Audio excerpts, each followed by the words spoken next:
হযরত মারিয়াম পবিত্র নারী, সতী নারী, গর্ভবতী হয়ে গেলেন, আল্লাহ তার সন্তান দিয়ে দিলেন। কিন্তু মানুষ বলা বলি করলো, হায় হায় মারিয়ামের এই অবস্থা কেমনে হলো, কে করলো? সবাই সন্দেহ করলো মারিয়াম বুঝি জিনা করেছে, নাউজুবিল্লাহ। কিন্তু হযরত মারিয়াম ছিলেন পবিত্রা, সতী, সাধবী নারী, তাহেরা তৈয়বা। এই হযরত মারিয়ামের তো কোনো স্বামী নাই, কিন্তু তার স্বামী জান্নাতে। কে তার স্বামী হবে? তার যোগ্য কোন ব্যক্তি দুনিয়াতে আছে? আল্লাহ রসুল ডাক দেয়া বলেন, খাদিজা রে, তোমার জন্য একটা সুসংবাদ আছে। বলে, হুজুর কি? জান্নাতে তোমার সতীন হবে হযরত মারিয়াম আলাইহিস সালাম। আল্লাহ জান্নাতে মারিয়ামকে আমার সাথে বিয়ে পড়ায় দিবে। একবার জোরে বলা যাবে কি আল্লাহু আকবার?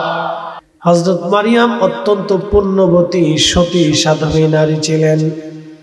অনেক পুণ্যবতী নারী, সতী, সাধবী নারী হযরত মারিয়াম।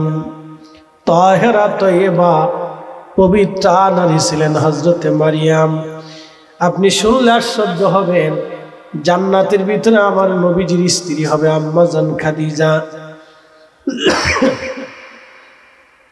জান্নাতের ভিতরে আম্মা জান খাদিজা আমার নবীর বিবি, নবীর বিবিগণ জান্নাতে, নবীর বিবিগণ জান্নাতে নবীর বিবি হবে। কিন্তু মারিয়ামের তো কোনো স্বামী ছিল না, স্বামীবিহীন। সরাসরি আল্লাহ হযরত ঈসাকে মার পেটের মধ্যে দিয়েছিলেন, রূহের মাধ্যমে ফুৎকার দিয়ে দিয়েছিলেন, এই জন্য ওনাকে রূহুল্লাহ বলা হয়। কি এক আশ্চর্য কথা না? বাবা ব্যতীত শুধু মার রেহেমের ভিতরে হযরত ঈসাকে দিয়ে দিলেন। এজন্য দেখবেন খ্রিস্টানরা কিন্তু বাবার পরিচয় বড় হয় না, মার পরিচয় বড় হয়। মারাত্মক রহস্য। হযরত ঈসা রুহুল্লাহর কোনো বাবা ছিল না। মারিয়াম ছিলেন বাইতুল আকসার খাদেমা। হযরত জাকারিয়া আলাইহিস সালাম ছিলেন ওই মসজিদের ইমাম। মারিয়াম আলাইহিস সালামের বাবার নাম ছিল হযরত ইমরান আলাইহিস সালাম।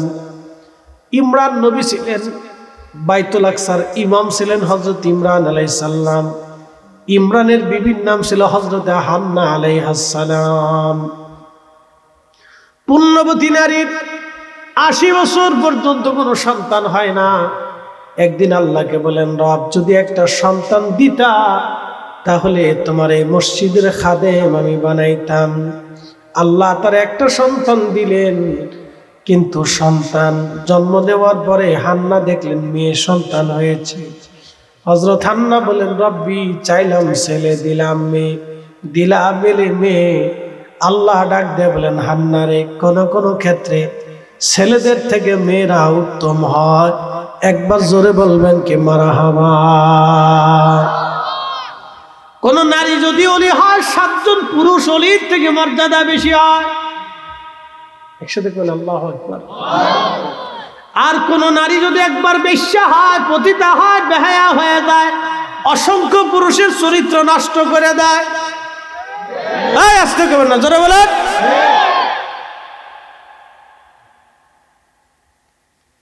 কোন নারী যদি বেহায়া হয়, অসংখ্য পুরুষের চরিত্র নষ্ট করে ওই নারী। কোন নারী যদি ওলি হয়, ৭ জন ওলির থেকে সম্মান আল্লাহ বাড়ায়। ৭ জন ওলি থেকে তার সম্মান আল্লাহ বাড়ায় কোন নারী যদি ওলি হয়। এই জন্য নারী যদি নারীর মতো হয়, নারীর সম্মান অনেক বেশি। হযরতে হান্না সন্তানটাকে কোলে করে নিয়ে গেলেন বাইতুল আকসায়। নিয়ে যে বলেন, ও বাইতুল্লাহর ইমামরা, আমার স্বামী এই মসজিদের খতিব ছিলেন, ইমাম ছিলেন, তিনি ইন্তেকাল করেছেন। মারিয়াম যখন গর্ভে মার পেটে, তখন হযরত ইমরান ইন্তেকাল করলেন। মনে রাখবেন, যারা পৃথিবীতে ধন্য হয়, বুজুর্গ হয়, ওলি হয়, আল্লাহ ছোটকালে হয়তো তাদেরকে গরিব বানায়, নতুবা এতিম বানাইয়া, অথবা সম্পদ সহায় সম্বলহীন করে তাদেরকে ঘর বাড়ি দরজা সারা ছিন্ন করে দেয়।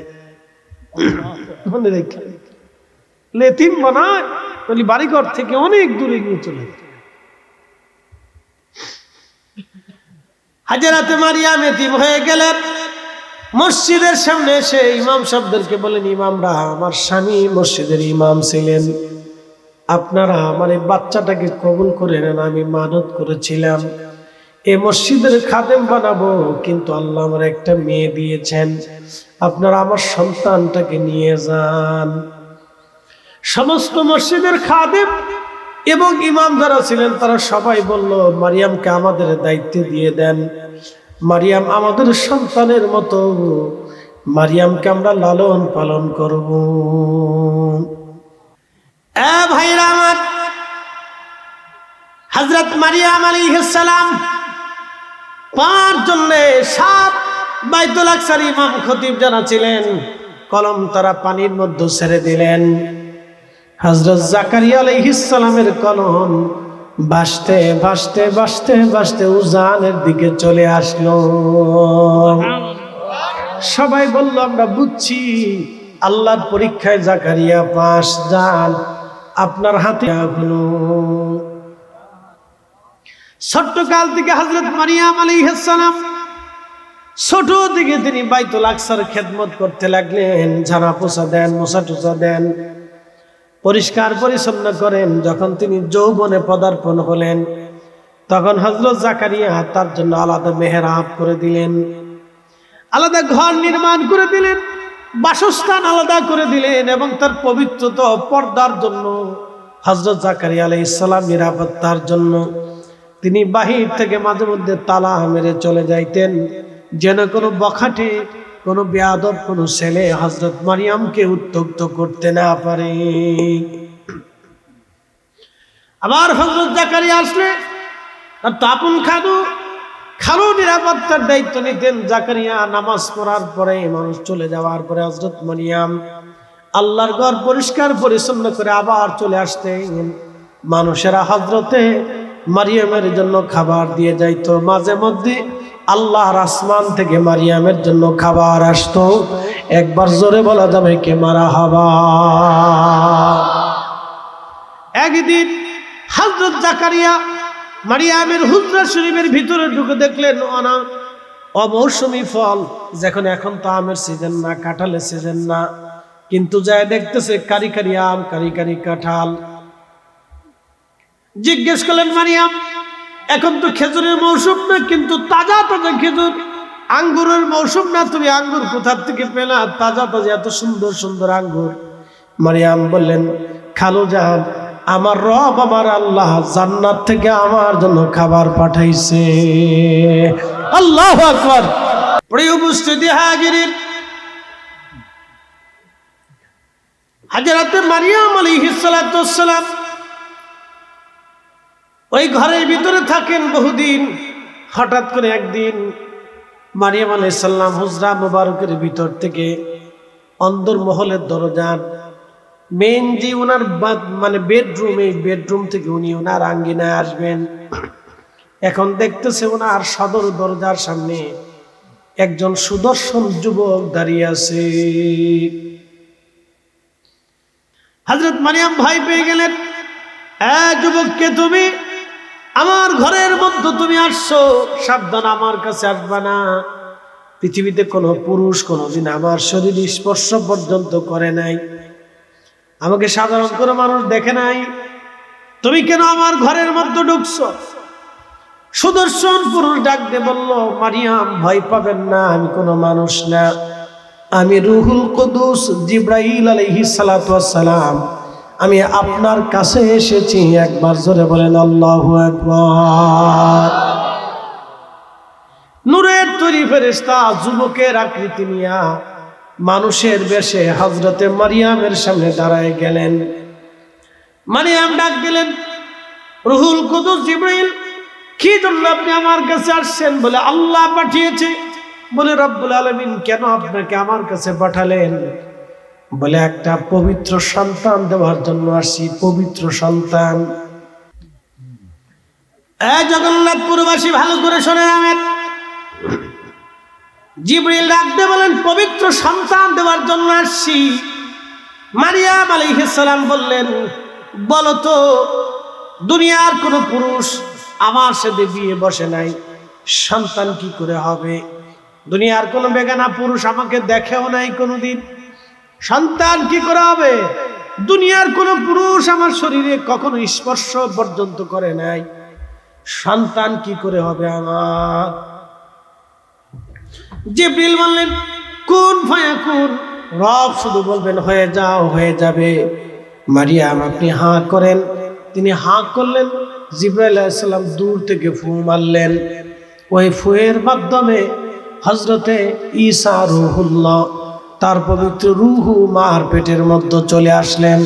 একবার আওয়াজ তুলে বলা যাবে কি আল্লাহু আকবার? নারা চিৎকার করে বলেন আল্লাহু আকবার। সুম্মা জাআলা নাসলাহু মিন সুলালাতিন মিন মাইন মাহিন।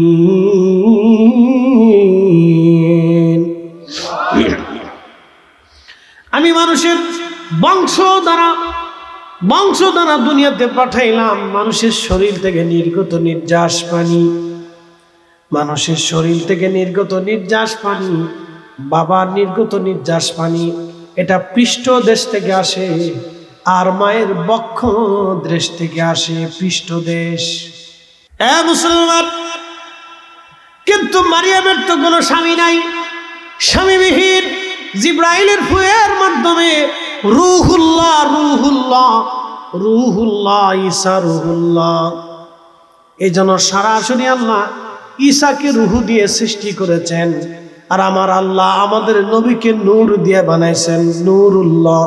আর ঈসা রূহুল্লাহ, আমাদের নবী নূরুল্লাহ। একবার জোরে বলা যাবে কি আল্লাহু আকবার। আম্মা জান খাদিজা তাহেরা তৈয়বা, হযরত মারিয়াম তাহেরা তৈয়বা, হযরত মারিয়াম তাহেরা তৈয়বা, সতী সাধ্বী পবিত্রা নারী ছিলেন হযরত মারিয়াম, ঈসা রূহুল্লাহর মা। আর আম্মা জান খাদিজাতুল কুবরা ছিলেন তাহেরা তৈয়বা। এই তৈয়বা নারীর পেট থেকে আল্লাহ আরেকটা নারীর জন্ম দিলেন, তার নাম ফাতিমাতুজ জাহরা, সাইয়্যিদাতুন নিসাই আলিল জান্নাহ। এই ফাতেমার গর্ভে আল্লাহ তিনটা সন্তান দিলেন। একটা সন্তানের নাম হাসান, আর একটা সন্তান হুসাইন, আর একটা সন্তানের নাম মুহসিন রাদিয়াল্লাহু তাআলা আজমাইন। মুহসিন রাদিয়াল্লাহু আনহু মারা গেলেন, ইন্তেকাল করলেন ছোট্ট কালে। বেঁচে রইলেন হাসান আর হুসাইন। এই হাসান আর হুসাইন দুইজনের নসলে আল্লাহ আহলে বাইতে রাসূল কিয়ামত পর্যন্ত টিকিয়ে রাখবেন।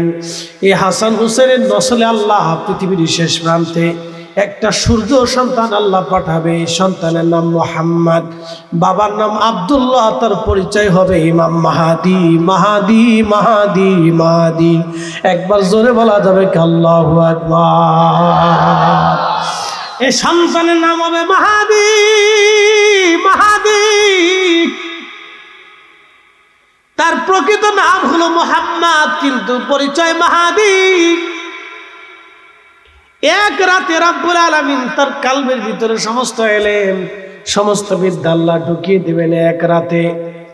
এক রাতের ভিতরে ইমাম মাহাদির কলবের ভিতরে আল্লাহ সমস্ত ইলম এবং সমস্ত বিদ্যা আল্লাহ ঢুকিয়ে দিবেন। মাহাদি, ইমাম মাহাদি। জগন্নাথপুরবাসী ভালো করে শুনে যাবেন ভাই আমার। আল্লাহ নবীজি ডাক দেয়া বলেন, আমি দেখলাম ঈসা রূহুল্লাহ নামাজ পড়তেছে। ইনি চতুর্থ আসমানে ছিলেন। চতুর্থ আসমান থেকে আল্লাহ তারে দুনিয়াতে বাইতুল আকসায় মেরাজের রাত্রিবেলা পাঠাইলেন। এই জন্য মেরাজটাকে সাধারণ কোনো বিষয় মনে করেন না। অনেকে বলে মেরাজ এটা সাধারণ বিষয়, এটা নিয়ে আলোচনার কিছু নাই। বেটারে, নামাজ যেমন মুসলমান ইসলামের অবিচ্ছেদ্য অংশ, আমাদের দুই কাঁধে দুইজন ফেরেশতা আছেন, কিরামান কাতিবিনা ইয়ালামুনা মা তাফআলুন। কিরামান কাতিবিন, দুইজন আমরা কি করি না করি লেখে, আমরা দেখি না তাদেরকে, কিন্তু ওই জগতে বসে বসে তারা লিখতেছে। এটা আমাদের চোখের অদৃশ্যের বাহিরে আর একটা কাজ চলতেছে। আপনি নিজেও জানেন না, আপনি গোয়েন্দা টিমের আওতার ভিতরে পড়ে আছেন। আমার আল্লাহ আপনার পিছনে গোয়েন্দা লাগায় রাখছে। একসাথে কোন আল্লাহু আকবার। কি লাগায় রাখছে? আল্লাহ গোয়েন্দা লাগায় রাখছে। দুইজন আল্লাহ বসায় রাখছে, কিরামান কাতিবিনা ইয়ালামুনা মা তাফআলুন। সবার চোখ ফাঁকি দিতে পারবেন, কেরামান কাতিবিনের চোখ ফাঁকি দিতে পারবেন না। আপনার প্রত্যেক নিঃশ্বাসে নিঃশ্বাসে তারা লিখে রাখতেছে। আপনার কোন নিঃশ্বাসটা কোন কাজে ব্যবহার হয় ওটাও আল্লাহর কেরামান কাতিবিন লিখে রাখতেছে। আপনি চুরি করার সময় বান্দার নিঃশ্বাস ছাড়ে কি ছাড়ে না? রব্বুল আলামিন বললেন, আমি জিন জাতিদেরকে তৈরি করলাম আগুনের শিখা থেকে। আপনি আগুন জ্বালাবেন, মোমবাতি জ্বালাবেন। মোমবাতি জ্বালানোর পরে একটা হলুদ আগুন আসবে, এই হলুদের পরে আরেকটা সবুজ সবুজ আগুন আসবে, এই সবুজের পরে আপনি দেখবেন আর একটা আগুন আসে ধোঁয়া। ধোঁয়ার নির্যাস থেকে আল্লাহ জিন জাতি বানাইলেন। এই জন্য জিনদেরকে সাধারণ চোখে দেখা যায় না। অথচ জিনদের জীবন আছে, সংসার আছে, বাড়ি আছে, ঘর আছে, আবাস আছে, বংশ আছে, তাদেরও নেতা আছে, বিচার আছে, সালিশ আছে, মারামারি আছে, কাটাকাটি আছে, খুন খারাপি আছে, তাদেরও ঝগড়া ফসাদ আছে, তাদেরও নামাজ আছে। যদি কখনো আপনি যান মক্কাতে, আবু জাহেলের যেই ঘরটা আছে, যেই ঘরটা এখন বাথরুম বানানো হয়েছে, তার পিছন দিক দিয়ে রাস্তা আগাইলে হাজুন গোরস্থানে যাওয়ার সময় রাস্তার পাশে একটা মসজিদ আপনি পাবেন, মসজিদে জিন। এই জিন মসজিদে এখনো জিনেরা এসে নামাজ পড়ে যায়। জোরে বলা যাবে কে মারহাবা। ইন্নামা ইযা আরাদা শাইআন আইয়াকুলা লাহু কুন ফায়াকুন।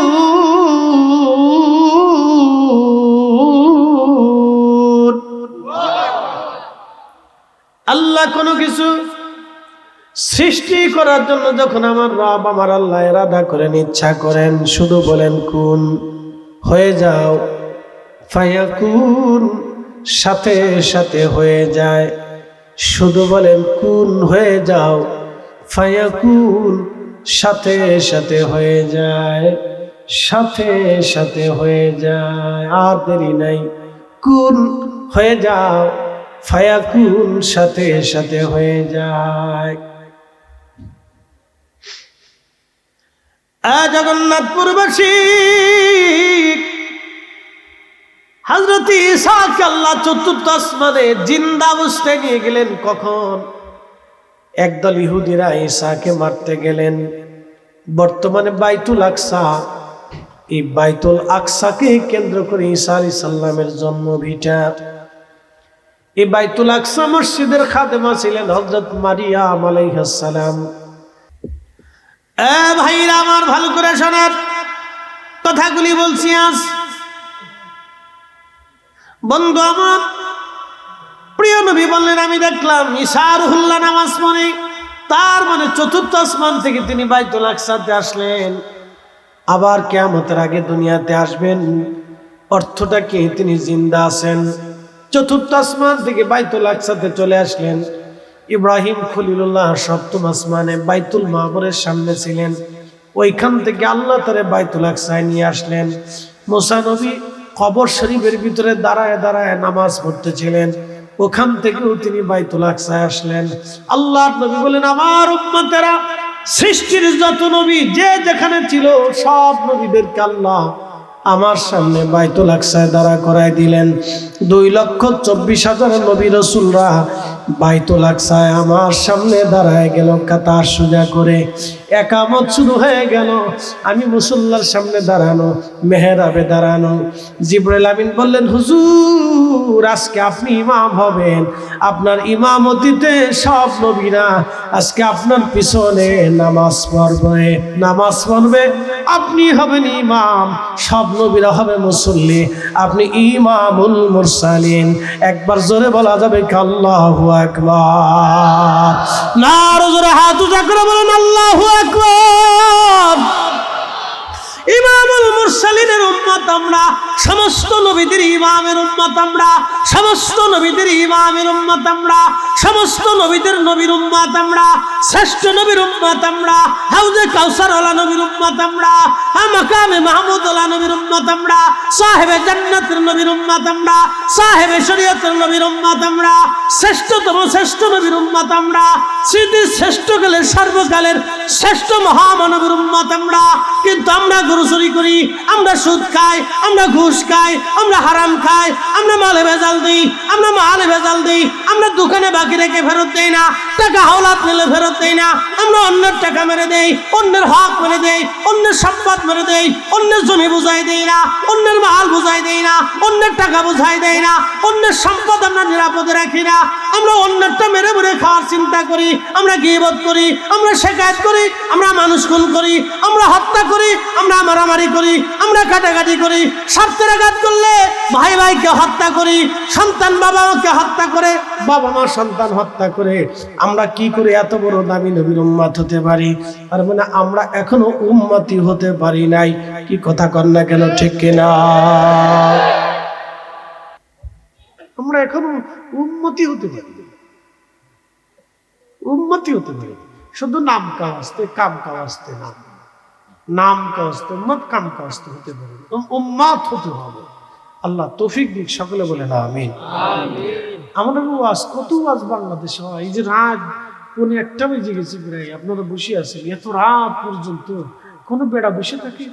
পৃথিবীর কোথাও এরকম থাকবে না। শুধু বাংলাদেশে, ভারতে, পাকিস্তানে, 3টে দেশের মানুষ ওয়াজ শুনি, বসে বসে ওয়াজ শুনিয়ে শুনিয়ে শুনিয়ে শুনিয়ে শুনিয়ে শুনিয়ে সকালবেলা বিড়ি দুটো টান দিলেও আসছে।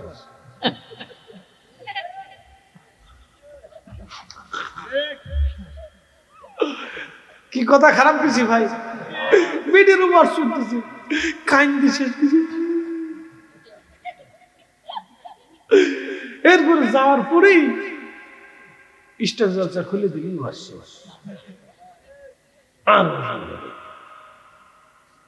পরের দিনই স্বামীর সাথে আবার ঝগড়া করতেছে, আগের দিন কিন্তু কান চিপতেছে, খুব কাছে না রে, জরিনার বাপে কত কষ্ট দিয়ে লাগছে, দিতাম না। আবার ঠিকই যদি ঈদের কাপড় ঠিক মতো নেয় যেত, তোমার জড়িয়ে গেছে। আর যদি কেউ এসে কয় ভাবিও বাইরে দেখছি ওই গ্রামের এক বেটি লোক গল্প করতেছে, তো হয়েছে কাজ, তোই আপনার আগুন লেগে গেছে, তার তো ভালো। তা আপনার বাঁচতে হলে কত বছর যে এই বুক হইতে হবে তার কোনো হিসাব নেই। যদি একবার খালি কইতে পারে যে আপনার ভাবি দেখছে ওই বেটি লোক গল্প করতেছে, তো আপনার জীবন জিন্দিগি শেষ,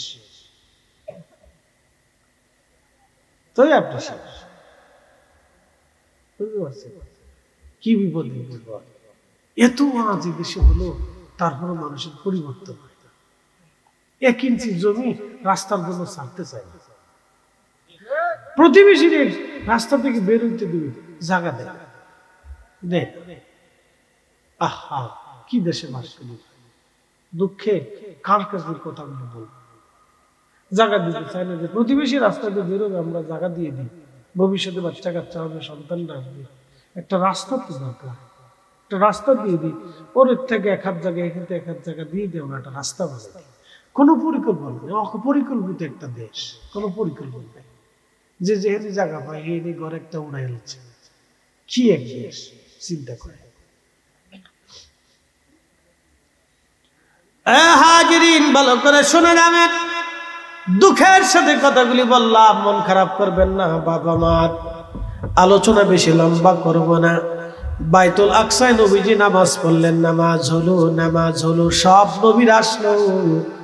এখন আপনারা বলেন তো, নামাজ পড়তেও তো মিনিমাম 10 মিনিট সময় চলে গেছে আমার নবীজির, কারণ আমাদের মতো নামাজ আর নবীরা তো পড়ে নাই, ঠোকর ঠোকর নামাজ। উরে বাপরে বাপ,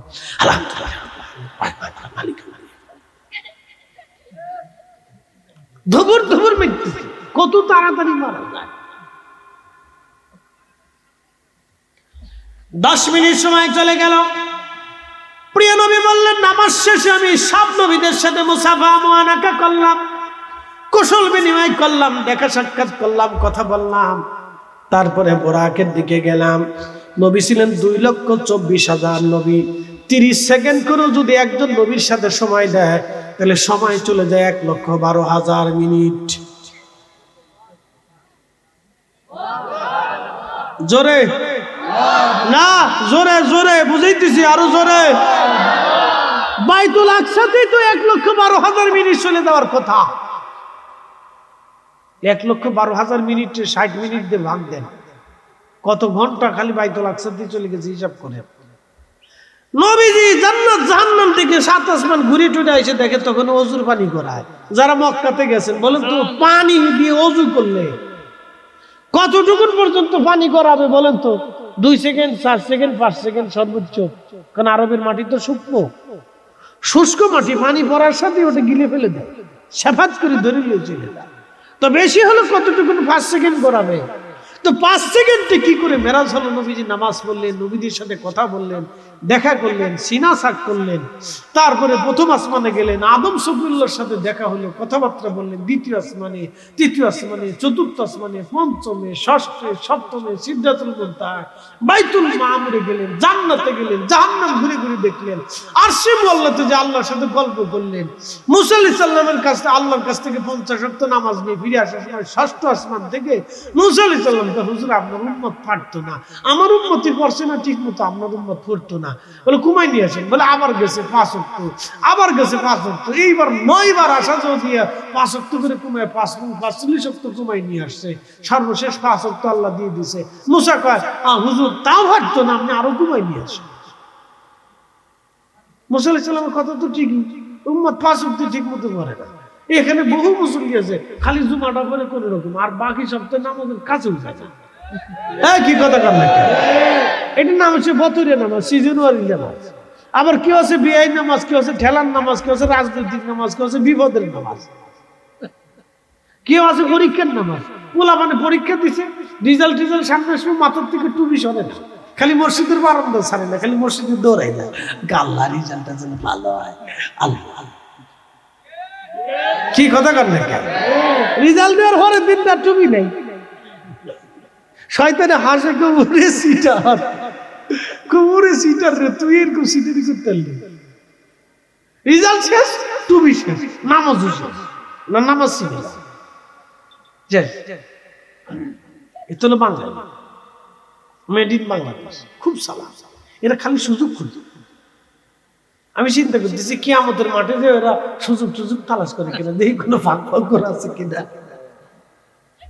তা চলবে না, আল্লাহ কোরআনে ওয়াজ করছেন, ইয়াউমা ইয়াকুনুন নাসু কাল ফারাশিল মাবসুস।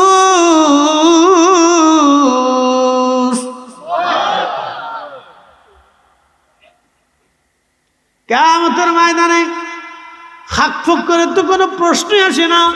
আল্লাহ ডাক দিলেন, সেই দিন বিক্ষিপ্ত পতঙ্গের মতো মানুষ দৌড়াবে, পাগল পাড়া হয়ে যাবে, মানুষ পাগল পাড়া হয়ে যাবে। কঠিন, বড় কঠিন হবে সেই দিন, আহা বড় কঠিন হবে সেই দিন। নবীজি বললেন, আমি নামাজ পড়লাম, সবার সাথে মানাকা মুসাফা হলো, তাহলে তখন অজুর পানি কেমনে করায়? বলছিলাম আমরা যে চোখ দিয়ে যে জগৎ দেখি, এই জগৎ ছাড়া আর একটা জগৎ আছে। আচ্ছা বলেন তো, ঘুমাইলে কোন জগতে যান? কেউ? আপনার ঘুম মৃত্যুর জগৎ, ঘুমানোর পরে রুহ আল্লাহ আপনার কাছ থেকে নিয়ে চলে যায়, ইচ্ছা হলে ফেরত দেয়, নাহলে রেখে দেয়। একসাথে কান আল্লাহু আকবার। ঘুমানোর পরে রুহ নিয়ে চলে যায়। এই জন্য হঠাৎ করে ঘুমন্ত মানুষকে ডাক দিলে দেখবেন সে অসুস্থ ফিল করে, হার্টবিট বেড়ে যায়, শরীর কাঁপতে থাকে, দিশে খুঁজে পায় না কোন দিক দিয়ে তালাশ করবে। এই জন্য ঘুমন্ত মানুষকে ধীরে ধীরে ডাকতে হয়, ঘুমন্ত মানুষকে ধীরে ধীরে ডাকতে হয়। ভাই আমার, খুব মনোযোগ দিবেন, ঘুম তো মৃত্যু তুল্য। আপনি ঘুমানোর পরে আপনার হাত কোথায় চলে যায় আপনি নিজেও জানেন না। এই জন্য আল্লাহ রসুল বললেন, ঘুম থেকে উঠার পরে তোমরা কবজি পর্যন্ত পানি দেওয়া হাত ধৌত করো, কবজি পর্যন্ত হাত তোমরা ধৌত করো। এই মাসলা জীবনেও শোনেন না, আজকে শুনে যান। ঘুম থেকে উঠার পরে অজু করার আগে কবজি পর্যন্ত হাত পানি দিয়ে ধৌত করে নিতে হয়। আগে ধুয়ে নিবেন, মানে হাত তখন পবিত্রতার থাকে না, কারণ কোথায় যে হাত চলে যাবে আপনি নিজেও জানেন, বুঝতে পারছেন?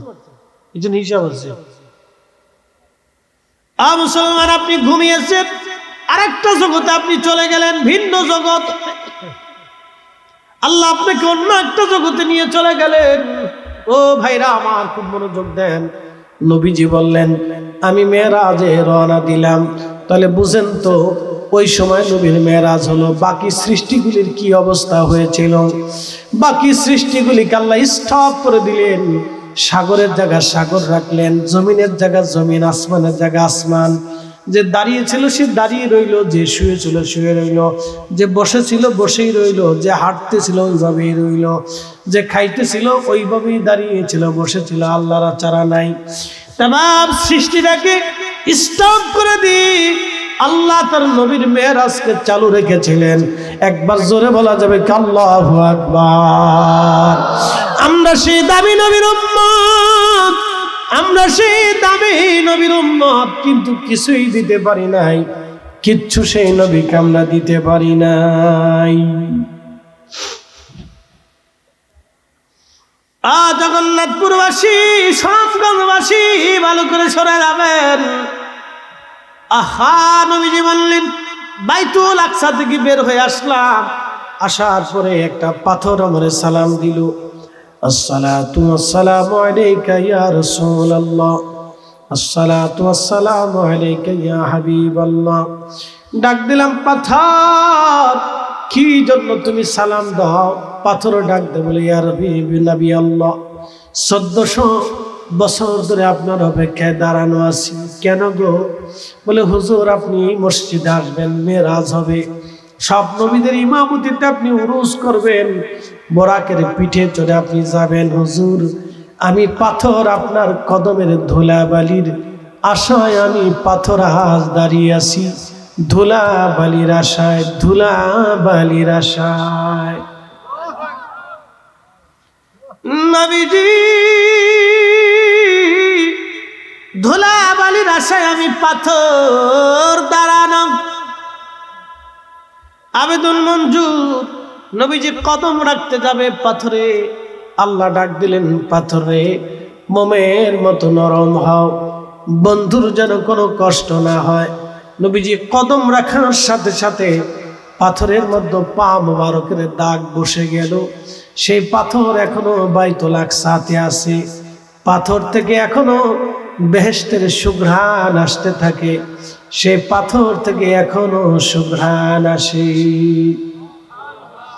হারামে যদি চলে যান, মাকাম ইব্রাহিম, সাইয়েদনা ইব্রাহিম আলাইহিস সালাম যে পাথরের উপরে কদম রেখে বাইতুল্লাহ গেঁথেছিলেন, সেই পাথরে ইব্রাহিম আলাইহিস সালামের পায়ের দাগ এখনো আছে।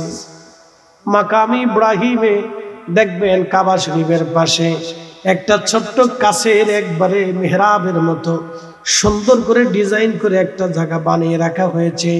ওই শক্ত মজবুত কাচের ভিতরেই হযরত ইব্রাহিম আলাইহিস সালামের সেই পা মোবারকের ছাপ, সেই পাথর এখনো আছে। হাজার হাজার বছর ধরে পাথর এখনো অক্ষত। আমার নবীজির পায়ের দাগের পাথর এখনো বাইতুল আকসায় অক্ষত, এখনো খুশবু আসে। আতর দেওয়া লাগে না, সুগন্ধি লাগানো লাগে না। আমার নবীজির পা মোবারকের সুগন্ধি এখনো নবীজির কদম মোবারক থেকে, সে পাথর থেকে, বাইতুল আকসা থেকে এখনো আসে। এটাই আমার নবীর মহান মুজিজা।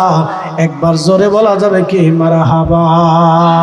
ওরে বনের যত পশুগণ ভক্তি করতই দুই চরণ, মেঘমালা ছায়া দিত গায় গো নবীজি, কোন সাধনে পাইব তোমায়, কোন সাধনে পাইব তোমায় গো নবীজি, কাঙ্গালের দেখা দিবানি। একটা জবান বন্ধ থাকবে না, আওয়াজ ছেড়ে জবান তুলে সকলে বলি আল্লাহুম্মা সাল্লি আলা সাইয়্যিদিনা মাওলানা মুহাম্মদ ওয়া আলা সাইয়্যিদিনা। আওয়াজ তুলে জবান খুলে লা ইলাহা, জোরে জোরে লা ইলাহা, ও লা ইলাহা হাসবি রাব্বি জাল্লাল্লাহু মা ফি কলবি গায়রুল্লাহ। নূর মুহাম্মদ বলি নূর মুহাম্মদ পড়ি লা ইলাহা ইল্লাল্লাহ লা ইলাহা,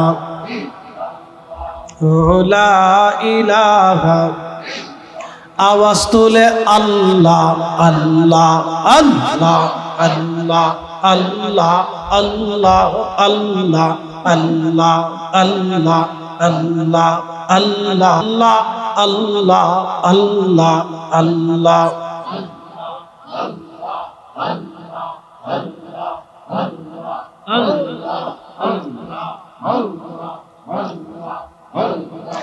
আখেরাতে পারগাবি তুই পুলসি রাতের পোল। আল্লাহ আল্লাহ আল্লাহ যেই দিন কাজি গাবি ই জাররা জাররা হিসাব নিবে। আল্লাহ যেই দিন কাজি হবি ই জাররা জাররা হিসাব নিবে। আহা সেই দিন তোমায় কে তরাবে, সেই দিন তোমায় কে তরাবে মুহাম্মদ রাসূল। আখিরাতে পার হবি তুই পুলসি রাতের পোল। আল্লাহ আল্লাহ আল্লাহ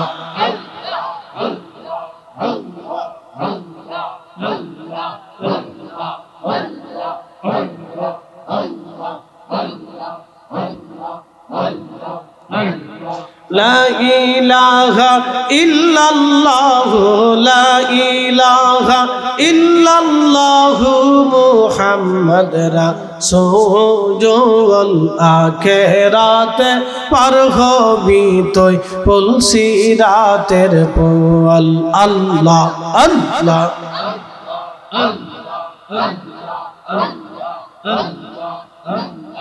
আল্লাহ যেই দিন কাহার খাবি ইহি নফসি নফসি সব বলবে। আহা আল্লাহ যেই দিন কাহার খাবি ইহি নফসি নফসি সব বলবে। আহা সেই দিন তোমায় কে তরাবে মুহাম্মদ রাসূল। আখিরাতে পার হবি তুই পুলসি রাতের পোল। আল্লাহ আল্লাহ আল্লাহ আল্লাহ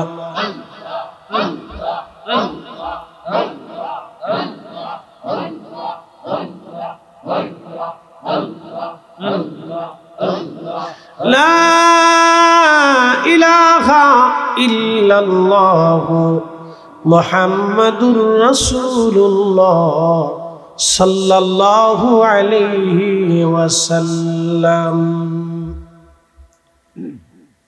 দীর্ঘ সময় নীতি দীর্ঘ আলোচনা আপনাদেরকে শোনাইলাম। আল্লাহ আমরারে আলোচনা শোনার, এর উপরে আমল করার তৌফিক নসিব করুন। দোয়া করে বলেন আমিন।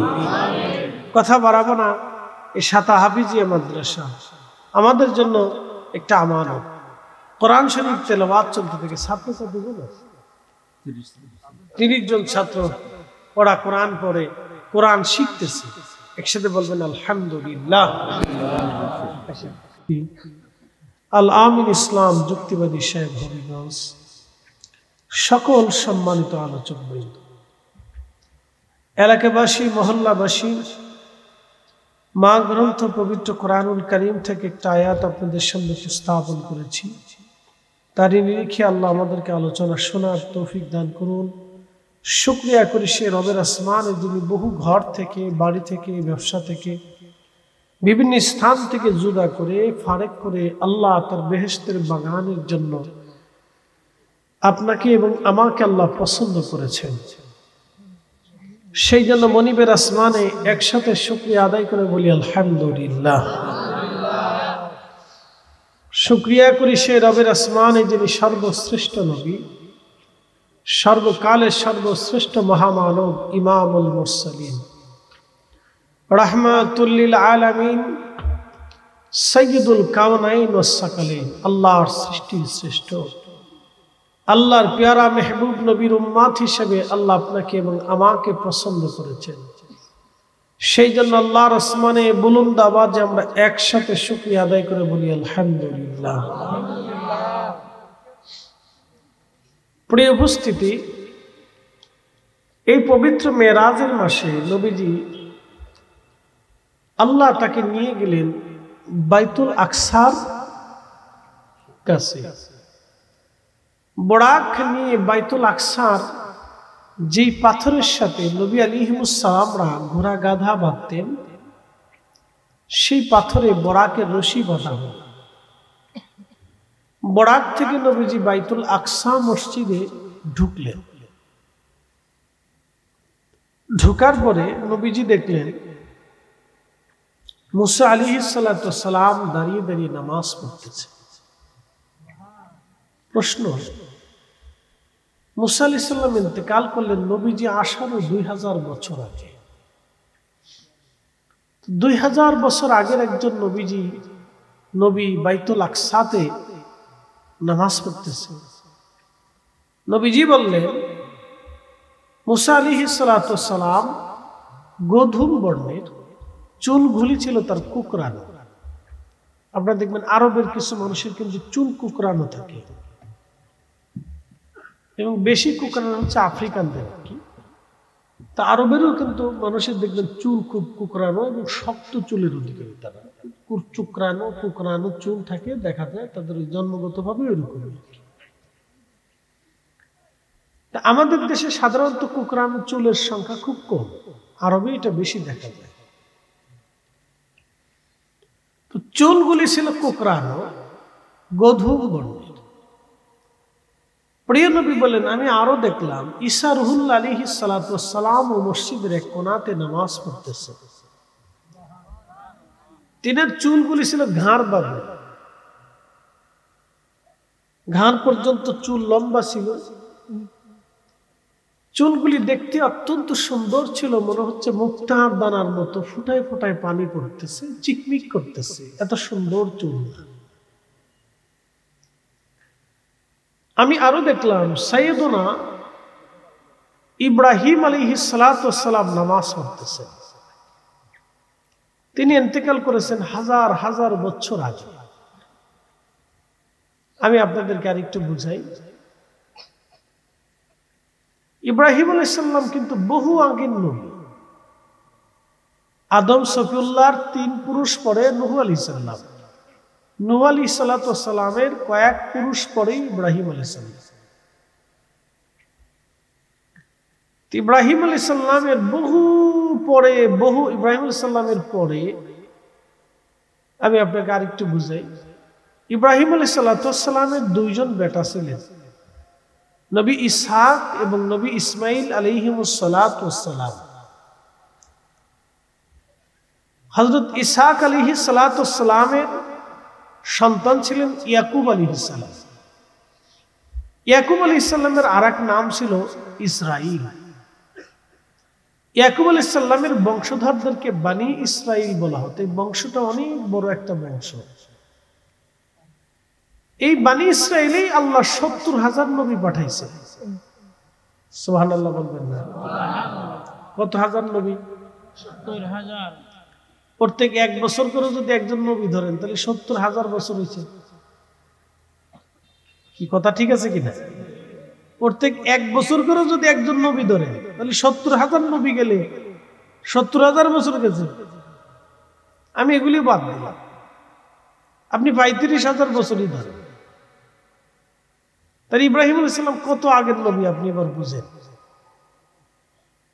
ইব্রাহিম আলাইহিস সালামের নসলে আল্লাহ আরেকজন নবী পাঠাইলেন, সেই নবীর নাম হযরত ইসমাইল আলাইহিস সালাম। ইসমাইল আলাইহিস সালামের বংশে আর কোনো নবী আসেনি, শেষ আমাদের নবী দুনিয়াতে আসছে।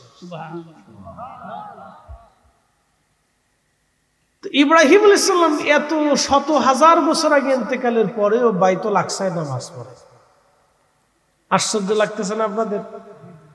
তার অর্থ হচ্ছে বোঝা গেল পরকাল বলে কিছু আছে। আমরা যেই চোখ দিয়ে দুনিয়া দেখি, এই চোখের বাহিরেও আরেকটা জগৎ আছে। একসাথে কবেন আল্লাহু আকবার। আমরা যেই চোখ দিয়ে দুনিয়া দেখতেছি, এই দুনিয়ার বাহিরেও আরেকটা জগৎ আছে, যেটা আমাদের চোখের আড়ালের বাহিরে। আচ্ছা বলেন তো, জিন আছে না নাই?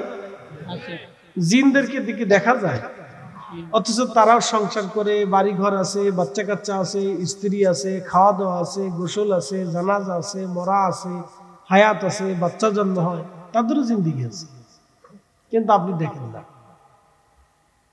তাহলে আপনার চোখের আড়ালে আর একটা জগৎ আছে, আর একটা জিন্দিগি আছে, আর একটা জাতি আছে, তারা পথ চলতেছে, কিন্তু আপনি দেখেন না। একসাথে বলবেন আল্লাহু আকবার। এখনকার নারীরা কেমন জানি উগ্র, এখনকার নারীরা এতটা উগ্র, কোন বাচ্চা এতিম হয়ে গেছে, পুরুষ দ্বিতীয় বিয়ে করছে, আগের ঘরের স্ত্রী মারা গেছে, তার সন্তান দুনিয়াতে আসছে, ছোট সন্তানটা আসছে দুনিয়াতে আছে, ওই পুরুষটা আরেকটা বিয়ে করছে, ঘরে আরেকটা মহিলা আনছে, কিন্তু এই মহিলা ওই ছোট বাচ্চাটাকেও দেখতে পারে না, মারে পিটায়। কি কথা কর না কেন? ওরা সুর আর কুত্তার চাইতেও নিকৃষ্ট।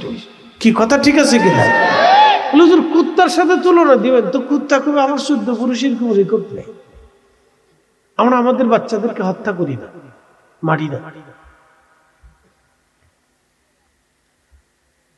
এই মরি নারীরা যদি এতিম বাচ্চাদেরকে দেখেও লালন পালন করে যে আমি এতিম পালতেছি, তারপরও তো একটা মানসিকতার দরকার। আমরা মানসিকভাবে এতটা অসুস্থ একটা জাতি, ভাবলে আপনার গা শিহরে উঠবে। এত অসুস্থতা আমাদের ভিতরে ঢুকছে, ভাবলে কল্পনা করলে গা শিহরে উঠবে। শুধু অসুস্থতা, মানসিক অসুস্থতা, অনেক অসুস্থ, আত্মিক অসুস্থতা, মানসিক অসুস্থতা। এখন আত্মার অসুস্থতা বাংলাদেশে বেশি হয়ে গেছে, প্রচুর পরিমাণে আত্মার অসুস্থ রোগ বেশি, একবারে বেশি পরিমাণে আত্মার রোগী। মানুষের পয়সা হয়েছে, এখন সহমর্মিতা নাই। কি কথা ঠিক আছে না ভাই? টাকা হয়েছে, লেখাপড়া হয়েছে, কিন্তু শ্রদ্ধাবোধ নাই। টাকা হয়েছে, লেখাপড়া অনেক হয়েছে, কিন্তু আদব নাই। এই যে রুহের খোরাক, আদব, সম্মান, শ্রদ্ধা, ভালোবাসা, সহমর্মিতা, সহানুভূতি, দয়া, এগুলো আত্মার খোরাক, এটা আত্মা থেকে আসে, এগুলো রুহের জিনিস। রুহানিয়ত মানুষের ভিতর থেকে ধ্বংস হয়ে যাচ্ছে। কথা কর না, ঠিক আছে কিনা? এই রুহানিয়ত ধ্বংস হয়ে দিতেছে, রুহানিয়ত নেই।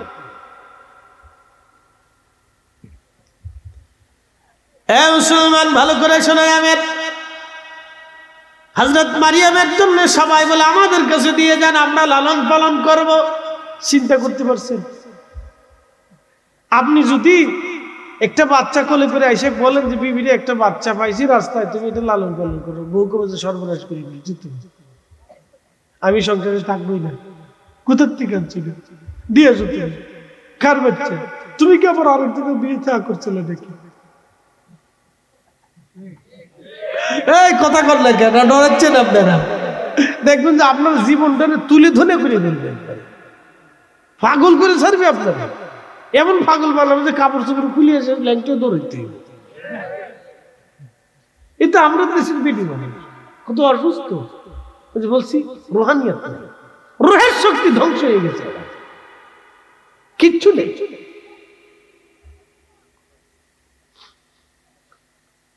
সমস্ত আমরা বলতেছে আমরার কাছে দিয়ে দেন, আমরা তোর লালন পালন করবো। বাচ্চা পেয়ে তারা খুশি যে আমরা একটা সন্তান পেয়েছি, দেন আমরা। সবাই প্রতিযোগিতা করতেছে, সবাই বলতেছে দিতেই হবে আমরা। হযরত জাকারিয়া আলাইহিস সালাম বলতেছেন আমি তো তোর আপন খালু, বাবার মতো, আপনি আমার বাচ্চাটা দিয়ে দেন। আমার অধিকার বেশি, আমি ওরা লালন পালন করবো আমার সন্তানের মতো, দিয়ে দেব।